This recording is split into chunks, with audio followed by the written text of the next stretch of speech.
হাসানুল হক ইনুকে তিনি কনফার্ম করছেন যে নারায়ণগঞ্জে এখানে হেলিকপ্টার থেকে ৩৬ সেনা নামানো হবে এবং উপর থেকে বম্বিং করা হবে, প্যারাট্রুপার নামানো হবে। আন্তর্জাতিক কোনো আদালত হোক, বিশ্বের যে কোনো দেশের যে কোনো আদালতে তোলা হোক, অকাট্যভাবে এই অপরাধীদের, এই আসামিদের অপরাধ প্রমাণিত হবে। আজকে শেখ হাসিনার মামলায় যে তথ্য, বিশেষ করে যে বিষয়গুলোকে আমরা তুলে ধরার চেষ্টা করেছি, যদিও লাইভের মাধ্যমে আপনারা দেখেছেন, অতিরিক্ত হিসাবে যেটা আমরা বলতে চাই যে তার সুপিরিয়র স্ট্যাটাসকে ব্যবহার করে তিনি যে নির্দেশ দিয়েছিলেন মারণাস্ত্র বা লিথাল ওয়েপন ব্যবহার করে, হেলিকপ্টার, ড্রোন ব্যবহার করে আন্দোলনকারীদেরকে হত্যা করতে, সেইটার উপরে আমাদের আর্গুমেন্ট আমরা বিশেষভাবে কনসেন্ট্রেটেড রেখেছি। এখানে আমরা ৩ জন ব্যক্তির সাথে শেখ হাসিনার যে টেলিফোনে কথোপকথন, একটা হচ্ছে ফজলে নূর তাপসের সাথে তার কথোপকথন, আরেকটা হচ্ছে ঢাকা বিশ্ববিদ্যালয়ের তদানীন্তন ভিসি মাকসুদ কামালের সাথে তার কথোপকথন, এবং হাসানুল হক ইনুর সাথে তার একাধিক কথোপকথন। এই কথোপকথনে তিনি নিশ্চিত করেছেন যে তিনি আইনশৃঙ্খলা রক্ষাকারী বাহিনীকে, পুলিশ, বিজিবি, র্যাব, তাদেরকে এই নির্দেশ দিয়েছেন যে আন্দোলনকারীদেরকে লিথাল ওয়েপন ব্যবহার করে দেখামাত্রই, অর্থাৎ জমায়েত হওয়ার আগেই, শুরু থেকেই হত্যা করার নির্দেশ দিয়েছেন। এবং তিনি এটাও বলেছেন যে ড্রোন ব্যবহার করে অবস্থান শনাক্ত করে হেলিকপ্টার থেকে গুলি করে হত্যা করার নির্দেশ তিনি দিয়েছেন। হাসানুল হক ইনুকে তিনি কনফার্ম করছেন যে নারায়ণগঞ্জে এখানে হেলিকপ্টার থেকে ৩৬ সেনা নামানো হবে এবং উপর থেকে বম্বিং করা হবে, প্যারাট্রুপার নামানো হবে। এই সমস্ত কথোপকথনের মধ্য দিয়ে হত্যাকাণ্ড সংগঠিত করার, অর্থাৎ সারা দেশব্যাপী ওয়াইড স্প্রেড এবং সিস্টেম্যাটিক যে অ্যাটাকের কথা আমরা বলছি, সেটি সংগঠনের জন্য সুপিরিয়র অবস্থান থেকে তার সরাসরি নির্দেশ প্রমাণিত হয়েছে। আমরা আর্গুমেন্ট করেছি তার যে এই টেলিফোনিক কনভারসেশন, সেগুলো তার সঠিক কণ্ঠ কিনা নাকি এআই জেনারেটেড, সেই বিষয়ে আমরা বক্তব্য রেখেছি। আমরা খুব পরিষ্কারভাবে দেখিয়েছি বাংলাদেশের সিআইডি, ক্রিমিনাল ইনভেস্টিগেশন ডিপার্টমেন্ট, তারা ফরেনজিক টেস্ট করে বলেছেন এই কণ্ঠস্বর শেখ হাসিনার, এবং তার সাথে যাদের কথা হয়েছে ফজলে নূর তাপসের কণ্ঠস্বর তারা নিশ্চিত করেছেন, হাসানুল হক ইনুর কণ্ঠস্বর তারা নিশ্চিত করেছেন, মাকসুদ কামালের কণ্ঠস্বর তারা নিশ্চিত করেছেন। এবং এই আলাপনটা, এটা যে আর্টিফিশিয়াল ইন্টেলিজেন্স দ্বারা করা হয়নি, সেটিও তারা নিশ্চিত করেছেন।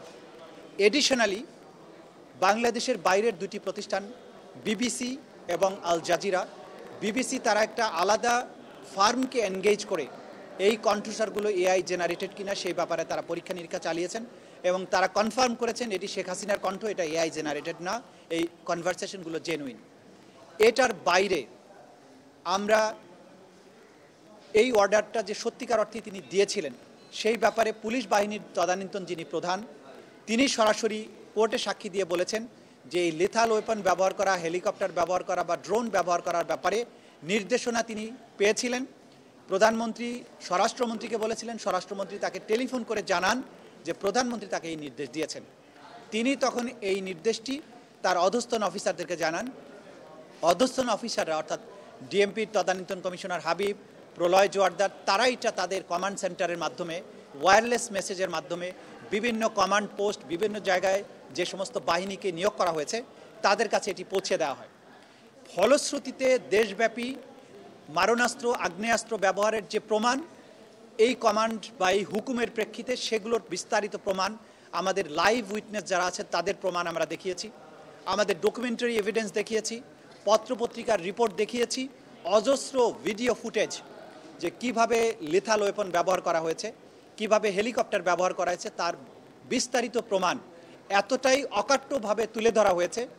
এই আদালত শুধু নয়, আমরা যেটা বারবার বলেছি যে এই এভিডেন্স দিয়ে আন্তর্জাতিক কোনো আদালত হোক, বিশ্বের যে কোনো দেশের যে কোনো আদালতে তোলা হোক, অকাট্যভাবে এই অপরাধীদের, এই আসামিদের অপরাধ প্রমাণিত হবে। এই নির্দেশ এবং নির্দেশের এক্সিকিউশন, এবং এটা যে একটা সুনির্দিষ্ট কাঠামো ফলো করে সুপিরিয়র কমান্ড থেকে অর্ডার আসা, তার নিচের টায়ারে, তার নিচের টায়ারে, তার নিচের টায়ারে, সমস্ত কিছু অকাট্যভাবে প্রমাণিত হয়েছে। এটাও প্রমাণিত হয়েছে যে এই অপরাধগুলো ছিল ওয়াইড স্প্রেড এবং সিস্টেম্যাটিক। আন্তর্জাতিক আইন অনুযায়ী, দেশীয় আইন অনুযায়ী একটা অপরাধকে মানবতা বিরোধী অপরাধ হওয়ার জন্য ওয়াইড স্প্রেড এবং সিস্টেম্যাটিক হওয়ার যে শর্ত, সেটি যে পরিপূর্ণভাবে এই মামলায় প্রমাণিত হয়েছে বা শর্তগুলো পূরণ হয়েছে, সেগুলো আমরা দেখিয়েছি। এর বাইরে হেলিকপ্টার থেকে যে গুলি করা হয়েছে, এই ব্যাপারে সংশ্লিষ্ট বাহিনীগুলোর কাছ থেকে হেলিকপ্টারের ডিটেইল ফ্লাইটের চার্টার আমরা সংগ্রহ করেছি। সেই ফ্লাইটগুলোতে কতক্ষণ ফ্লাইটের ডিউরেশন ছিল সেগুলো আমরা দেখিয়েছি। সেই ফ্লাইটগুলো অপারেট করেছেন কোন কোন পাইলট, তাদের নাম ফোন নাম্বার আমরা দেখিয়েছি। ওইখানে পাইলট ছাড়া আর কোন কোন সৈনিক বা অফিসার যাত্রী ছিলেন ফ্লাইটগুলোতে সেগুলো আমরা দেখিয়েছি। কি কি অস্ত্র সেখানে ব্যবহার করা হয়েছে, তোলা হয়েছে তার তালিকা আমরা দিয়েছি। কত রাউন্ড গুলি ফায়ার করা হয়েছে সেগুলো আমরা দিয়েছি। সেখানে SMG, light machine gun, shotgun, rifle, sound grenade, stun grenade সব কিছুর হিসাব এখানে আছে। সেগুলো এবং ভিডিও ফুটেজ, আহতদের গুলিবিদ্ধ হওয়া এবং যেসব গুলি শহীদ এবং আহতদের শরীর থেকে বের করা হয়েছে সেই বুলেটগুলো, উদ্ধার করা বুলেট হসপিটাল থেকে ডাক্তাররা যেটা পেয়েছেন সেগুলো আমরা আদালতে উপস্থাপন করেছি। সুতরাং এই যে চেইন, হুকুম দেওয়ার থেকে শুরু করে গ্রাউন্ড পর্যন্ত কার্যকর হওয়া এবং এটার আফটার ম্যাথ, কীভাবে মানুষগুলো মারা গেল, কতজন মারা গেল, তাদের দেহ থেকে কি ধরনের বুলেট উদ্ধার হলো, এই বুলেটগুলো কোন গ্রেডের, কোন রাইফেল থেকে এসেছে, কাদের কাছ থেকে এসেছে, এই সব কিছুর অকাট্য প্রমাণ ট্রাইব্যুনালে আমরা তুলে ধরেছি। আগামীকালকে আমরা বাকি 3টা যে চার্জ আছে ঘটনা কেন্দ্রিক সেগুলোর ব্যাপারে তুলে ধরবো এবং কমান্ড রেসপন্সিবিলিটির উপরে যে আন্তর্জাতিক আইন, দেশীয় আইনের যে আইনের যে সমস্ত দৃষ্টান্ত আছে, নজির আছে, সেগুলো আমরা তুলে ধরবো এবং তার মধ্য দিয়ে হয়তো প্রসিকিউশনের আর্গুমেন্টের আমরা সমাপ্তির দিকে যাব।